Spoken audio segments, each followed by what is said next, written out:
نے سزائیں بہت سخت دے دی ہیں، آپ نے جرمانے بہت سخت لگا دیے ہیں۔ آپ یہ چاہتے ہیں کہ پاکستان میں ہر ایک کا گلا گھونٹ دیا جائے اور کوئی حکومت کے خلاف نہ بولے۔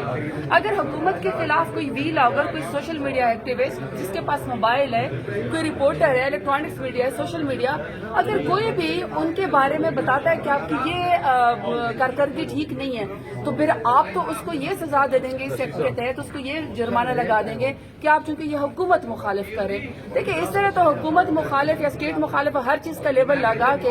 آپ سارے ایکٹیوسٹ کا ہی گلا گھونٹ دیں گے، سب کو ہی سزا دے دیں گے، سب کو دہشت گرد بنا دیں گے، سب کو اینٹی اسٹیٹ بنا دیں گے۔ تو یہ قانون جو ہے یہ جان بوجھ کے اس وقت سزا دی جا رہی ہے تاکہ کوئی حکومت کے خلاف بول نہ سکے، کوئی ڈائسینٹنگ وائس نہ ہو، کوئی جو ہے وہ اختلاف رائے نہ کر سکے۔ پاکستان تحریک انصاف ایسی کسی چیز کا حصہ نہیں بن سکتی۔ میرا خیال ہے کہ یہ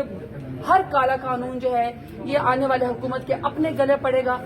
یہ جو چیز آج اپنے مفاد کے لیے سمجھ رہے ہیں کل کو یہ ان کے بھی گلے پڑے گا۔ پاکستان تحریک انصاف ریجیکٹ کرتی اس کو، اور عجیب بات یہ ہے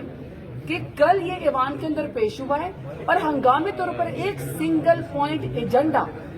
آج انٹیریئر کمیٹی میں آیا اور کہ جی اس کے اوپر نہ ایجنڈا دیا گیا ہے، نہ کوئی ڈیلیبریشنز دی گئی ہیں، نہ اس کے اوپر کوئی، بلکہ سیکرٹری صاحب بھی لیٹ آئے کیونکہ ان کو پریزنٹیشن بھی دینے کو کوئی تیار نہیں تھا، کوئی جواب نہیں تھا۔ لیکن اس طرح تو ملک نہیں چل سکتا کہ آپ ہر ایک کا گلا دبا دیں، آپ ہر ایک کو جو ہے وہ آزادی رائے صحافت کے نام پہ یا ڈائسینٹنگ وائس کے نوٹ کے نام پہ آپ ہر ایک کو سزائیں دینا شروع کر دیں۔